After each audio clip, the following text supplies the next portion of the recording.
So last వీడియోలో bike tyre అయితే change చేసాం కదా.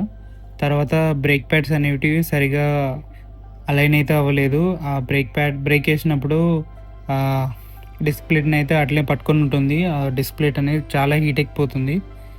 అండ్ ఇక్కడ వేరే అతను మెకానిక్ దగ్గర తీసుకెళ్తే ఎయిర్ వచ్చిందని ఆ ఎయిర్ అయితే కొంచెం బ్రేక్ ఆయిల్ నుండి ఎయిర్ రిమూవ్ చేశాడు. అయినా కానీ సెట్ అవ్వలేదు. సో ఇక్కడైతే ప్రాబ్లం ఇంకెక్కువైతుంది. ఇట్లా కాదని హైదరాబాద్ తీసుకెళ్దామని ఫిక్స్ అయిపోయా. నెక్స్ట్ డే నేనైతే హైదరాబాద్కి అయితే స్టార్ట్ అయిపోయినా. So just no Hyderabad Banjara Hills service సెంటర్కి అయితే తీసుకొచ్చా వెహికల్ని. అండ్ వాళ్ళకైతే ప్రాబ్లం ఎక్స్ప్లెయిన్ చేసా. ఇట్లా బైక్ టైర్ చేంజ్ చేసిన తర్వాత రియర్ బ్రేక్ అనేది సరిగా పడట్లేదు. అండ్ బ్రేక్ వేసినా కానీ ఇట్లనే పట్టుకొని పోతుంది. అండ్ డిస్ప్లేట్ అయితే చాలా హీట్ ఎక్కుతుంది. యూజువల్గా నార్మల్గా హీట్ అవుతుంది, కానీ దానికన్నా 2 to 3 times ఎక్స్ట్రా హీట్ అవుతుంది అని చెప్తే వాళ్ళు ఏమన్నారు, ఒకసారి టెస్ట్ రైడ్కి వెళ్ళొస్తా అని ఒక టెక్నీషియన్ బైక్ తీసుకొని వెళ్ళిండు. సో ఆ టెక్నీషియన్ ఏమంటుండంటే రియర్ బ్రేక్ ప్యాడ్స్ అయితే అరిగిపోయినాయి, దానివల్ల అవి ఇట్లా ప్లేట్కి రాక్కొని హీట్ ఎక్కుతుంది అని అంటుండు.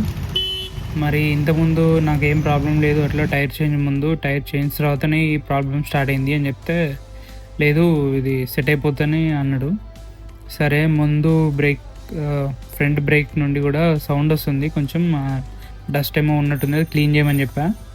సో అతను సరే అని లోపల కూర్చోమన్నారు. సో బైక్ బయటనే ఉండే, అక్కడికి అవన్నీ తీసుకెళ్ళి బ్రేక్ ప్యాడ్స్ అయితే చేంజ్ చేసిండు. ఆ స్ప్రే బాటిల్ మీరు చూడొచ్చు, స్ప్రే బాటిల్ ఉంటుంది అని చేతిలో. సో అది యూజ్ చేశాడు, చేసి క్లీన్ చేసాడు. మరి ముందు చేసినట్లే తెలియదు, బాటిల్ ఎందుకు వాడిండో కూడా తెలియదు. రియర్ బ్రేక్ ప్యాడ్స్ కొత్తవే, జస్ట్ దానికి క్లీన్ చేసినట్టుండు. నేను చెప్పిందేమో ఫ్రంట్ బ్రేక్కి, వాళ్ళు అప్లై చేసిందేమో రియర్ బ్రేక్ అనుకుంటా. అండ్ నేనైతే ఒక టెస్ట్ రైడ్కి వెళ్ళిన, స్టిల్ సేమ్ బ్రేక్ అట్లనే పట్టుకొని ఉంటుంది, బ్రేక్ కూడా పడట్లేదు. అండ్ వేసినా కానీ అది బాగా హీట్ అయిపోతుందని చెప్పిన. అయితే వాళ్ళు ఏమన్నారు, సెటిల్ కావడానికి 1 to 2 days పడుతుంది, లేదంటే ఇవాళ ఓవర్ నైట్ వదిలేయండి సెట్ అయిపోద్ది అని అన్నాడు. సరే చూద్దాంలే అని అనుకున్నా. అండ్ సెకండ్ ఇయర్ సర్వీస్ అప్పుడు ఈసీయూ అప్డేట్ అయితే ఏం చేయలేదు. సో సర్వీస్ తర్వాత అప్డేట్ చేయకపోయేసరికి అక్కడ ఒక సెట్టింగ్ సింబల్ అయితే పడింది, మెయింటెనెన్స్ సింబల్. సో అది ఏంటని అడిగితే, ఒకసారి ప్యాచ్ అప్డేట్ ఏమైనా ఉందో చూడమంటే ఒక అప్డేట్ ఉందంట. అది అప్డేట్ చేసిన తర్వాత ఆ సెట్టింగ్ సింబల్ అయితే వెళ్ళిపోయింది. జస్ట్ నౌ సర్వీస్ సెంటర్ నుండి ఇంటికి వచ్చిన, ఇదేదో బ్రేక్ ప్యాడ్స్ పోయినాయి అని కొత్త బ్రేక్ ప్యాడ్స్ వేసిండు. అరౌండ్ 500 రూపీస్ ఛార్జ్ చేసిండు, 650 ఏమో with service charge. Disc pad ఎంత వేడెక్కుతుందంటే ఇట్లా టచ్ చేసి ఇట్లా కాలిపోతుంది, ఎర్ర అయిపోతుంది.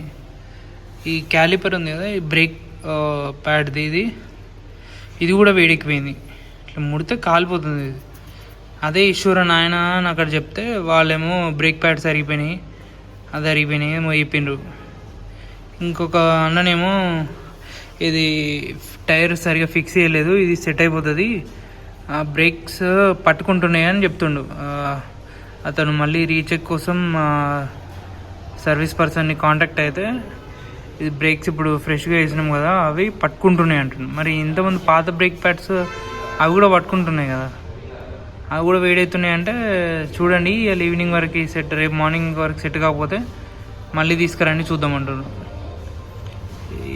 అసలు పిచ్చి వీడి కాలుతుంది, గింతనం హీట్ ఎక్కుతుంది. అసలు ముందు బ్రేక్ ప్యాడ్ నేను రియర్ కన్నా ఫ్రంట్ బ్రేక్ ప్యాడ్ ఎక్కువ యూజ్ చేసిన, ఇదేమో జస్ట్ నార్మల్ హీట్ టచ్ చేసినా ఓకే అనిపిస్తుంది, అదేమో ముడితేనే ఇట్లా కాలిపోతుంది. ఇది నాయిస్ ఏదో ఉంది అని అంటే క్లీన్ చేసిన అని అన్నాడు.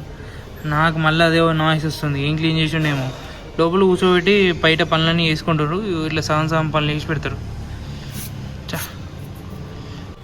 రీసెంట్ టైమ్స్లో ఇంజన్ కొంచెం హార్డ్గా ఫీల్ అవుతుంది, అండ్ కొంచెం వైబ్రేషన్ కూడా ఎక్కువ అవుతున్నాయి. అంటే ఒకసారి జనరల్ సర్వీసింగ్ తీసుకురండి అంటుండు. సర్వీసింగ్ అయిపోయి జస్ట్ 4 months అవుతుంది.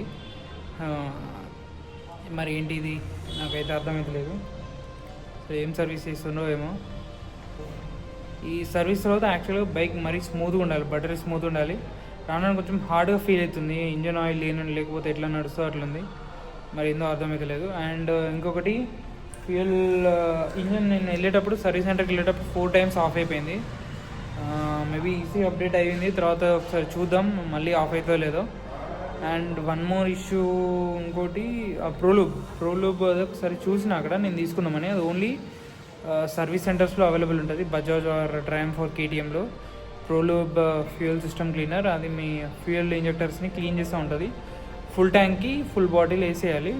అరౌండ్ 140 ml ఉంది, 13.5 లీటర్స్ ఉన్న ట్యాంక్, అందులో ఫుల్ బాటిల్ వేసేయమన్నారు.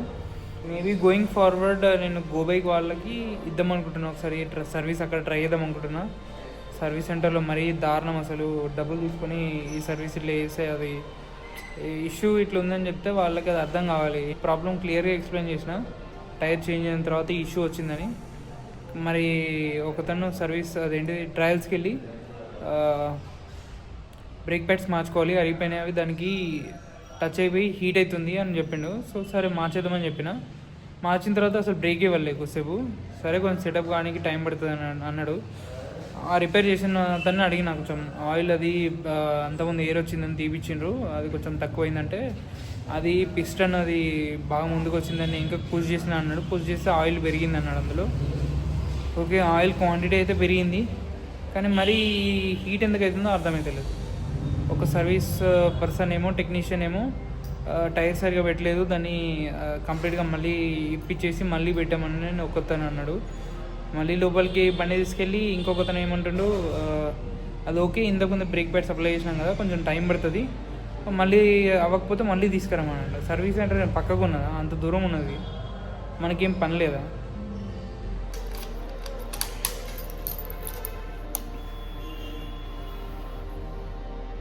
ఇక్కడ ఇంతకుముందు ఒక సర్వీస్ సింబల్ కనిపించేది బోల్ట్ది, అది ఓబిడి అప్డేట్ తర్వాత, ఐ మీన్ ఈసీయూ అప్డేట్ తర్వాత అది క్లియర్ అయిపోయింది. నేనైతే 1 డే డ్రైవ్ చేసా బైక్ని, and the issue still same. Again మళ్ళీ సర్వీస్ సెంటర్కి అయితే వెళ్ళాల్సి ఉంటుంది. Very upset with the Triumph service.